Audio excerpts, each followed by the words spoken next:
क्या भारत का कोई भी प्रधानमंत्री भारत की एक भी इंच जमीन किसी दूसरे देश को अपने बाप का माल समझ के दान दे सकता है, या उसको सदन से और जिस स्टेट की वो जमीन है उस विधानसभा से परमिशन लेनी पड़ेगी? सदन में अविश्वास प्रस्ताव के दौरान जैसे ही प्रधानमंत्री मोदी ने बोलना शुरू किया और एक द्वीप का नाम लिया, वैसे ही विपक्ष के बड़े नेता राहुल गांधी सरपट सदन से रवाना हो गए। आखिर ये जो द्वीप है जो श्रीलंका और भारत के बीच के अंदर पड़ता है, जिसका नाम कच्चा तेवु है, उसका नाम लेते ही कांग्रेस बैकफुट पर क्यों आ गई और ये मसला आखिर है क्या? भारत और श्रीलंका के बीच के अंदर एक द्वीप है जहां पर चाइना, जिसको लेने के लिए मरे जा रहा है, वो जबरदस्ती चाहता है किसी भी कीमत पर यहां पर नेवल बेस बनाना और यहां पर गतिविधियों को कंट्रोल करना। 1947 में जब ट्रांसफर ऑफ पावर होती है, नेहरू जी प्रधानमंत्री बनते हैं, उस समय यह द्वीप तमिलनाडु का हुआ करता था और यह बहुत ही पुराने समय से तमिलनाडु के मछुआरे इस्तेमाल करते थे मछलियां पकड़ने के लिए, अपना घर चलाने के लिए और यहां पर रुककर आराम करने के लिए। 2014 के अंदर पहली बार जब मोदी सरकार पावर में आती है, उस समय इस द्वीप का मुद्दा सामने आता है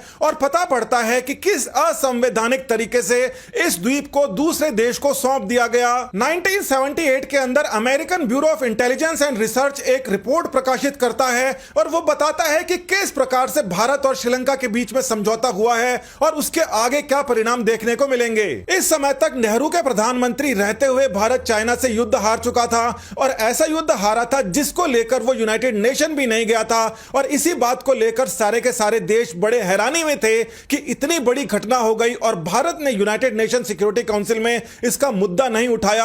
आखिर भारत करना क्या चाहता था? उसी अमेरिकन रिपोर्ट के अंदर इस बात का भी जिक्र होता है कि किस प्रकार से भारत ने इतना ज्यादा स्ट्रेटेजिक द्वीप श्रीलंका को हैंडओवर कर दिया। ये वो समय था जब इंदिरा गांधी बिल्कुल बेकाबू थी, वो किसी के कंट्रोल में नहीं थी, उनके जो डिसीजंस थे आत्मघाती थे और भारत के लिए बहुत ज्यादा नुकसान कर रहे थे। तमिलनाडु के उस समय चीफ मिनिस्टर थे करुणानिधि। उन्होंने जब इस बात का मुद्दा बनाया तो इंदिरा गांधी ने उनकी सरकार डिसमिस कर दी इमरजेंसी लगा के। आखिर भारत का द्वीप जो कि सेतुपति डायनेस्टी, जो तमिलनाडु की डायनेस्टी थी, यानी कि ऐतिहासिक तौर से भारत के अंदर था, अंग्रेज जब यहां से ट्रांसफर ऑफ पावर करके गए तब भी भारत के अंदर था, उसको श्रीलंका को क्यों सौंप दिया गया? जमीन का टुकड़ा अगर किसी को सौंपा जाता है तो उसके अलग मायने होते हैं, मगर द्वीप को सौंपा जाता है तो स्पेशल इकोनॉमिक जोन बढ़ जाता है। श्रीलंका का बहुत ज्यादा बढ़ गया और आज वो चाइना के हाथों में खेल रहा है। ये जो छोटा सा द्वीप है जिसको इंदिरा गांधी ने असंवैधानिक तरीके से श्रीलंका को सौंप दिया था, इसके बाद में श्रीलंका की जो स्पेशल इकोनॉमिक जोन है वो काफी ज्यादा भारत के अंदर तक आ गई। अगर वो नहीं सौंपा जाता तो भारत के पास में इतना ज्यादा एरिया रहता। इस एरिया की अगर कुल गणना की जाती है तो ये तकरीबन 1300 स्क्वायर किलोमीटर रहता है। यहाँ के सारे खनिज, यहाँ का सारा पेट्रोलियम, यहाँ की सारी ऊर्जा, सारी की सारी श्रीलंका को सौंप दी गई।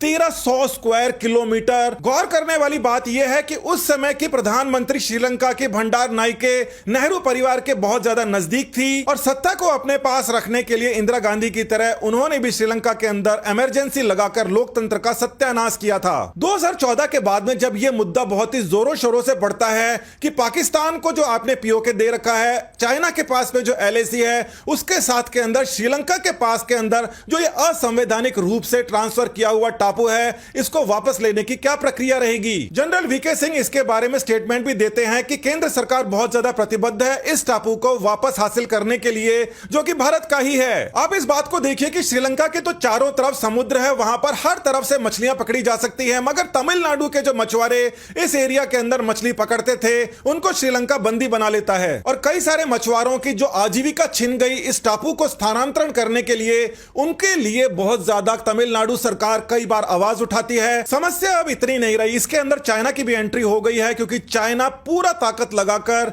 भारत की नेवल गतिविधियों के ऊपर नजर रखने के लिए श्रीलंका का बहुत बड़ा हिस्सा उनको डेप्थ डिप्लोमेसी यानी कि उधार देकर और बहुत सारा हिस्सा खरीद रहा है। ये जो आइलैंड है जो कि भारत और श्रीलंका के बीच के अंदर है, ये मान लीजिए भारत के अंदर ही है। यहां पर चाइनीज फर्म ने बिल्कुल सस्ते दाम के ऊपर सोलर एनर्जी प्रोजेक्ट लगाने का निर्णय लिया और उनके पूरे के पूरे एजेंडा के अंदर ये वाला द्वीप शामिल है जिसका नाम है कच्चा तेवु। 2014 तक भारत और श्रीलंका की एक समान गतिविधियां रहा करती थी, एक समान सरकारें थी। यहां पर सरकार बदल जाती है मगर श्रीलंका के अंदर सरकारों का पतन जारी रहता है। वहां की हालात बहुत ज्यादा डिग्रेड हो जाती है, चाइना के हाथ में फंस जाता है। भारत बहुत बड़ा पावर बन के उभरता है और अब चाइना श्रीलंका के पास में जो द्वीप है उनको इस्तेमाल करके के भारत के ऊपर नकेल कसने की कोशिश कर रहा है। आप सोच के देखिए कि स्पेशल इकोनॉमिक जोन का इतना बड़ा हिस्सा श्रीलंका के हिस्से में जाने के बाद में चाइना कहां तक भारत के नजदीक आ सकता है। भारत की तरफ से कोशिश की जा रही है कि श्रीलंका की गवर्नमेंट से बात करके किसी तरीके से इस मुद्दे को सुलझाया जाए, क्योंकि ऐतिहासिक रूप से भी ये तमिलनाडु का हिस्सा हुआ करता था। मगर यहां पर सबसे बड़ी समस्या यह हो गई है कि कांग्रेस सरकार इस मसले को सॉल्व करने नहीं देगी, क्योंकि ऐसा होने पर उनकी जो पुराने जो फैसले थे उसके ऊपर ये नया फैसला आ जाएगा जो कोई भी पसंद नहीं करेगा। ईगो की बात आ जाती है और साथ ही के अंदर अपने जो नेता हैं उनको सही ठहराने के लिए बार बार बात आती है, इसलिए कांग्रेस पीछे नहीं हट सकती। ये जो छोटा सा द्वीप है बहुत ही ऐतिहासिक और स्ट्रेटेजिक है भारत के लिए, और ये किसी भी पार्टी के बाप की जागीर नहीं है जिसको असंवैधानिक तरीके से किसी दूसरे देश को सौंप दिया जाए। जहां पर बात एक एक इंच जमीन की होती है वहां पर पुराने बहुत सारी समस्याओं को सॉर्ट आउट करने के लिए इस सरकार को पसीने बहाने पड़ रहे हैं। बाहर से तो पड़ ही रहे हैं, अंदर से भी कमी नहीं। नमस्कार, धन्यवाद, जय हिंद।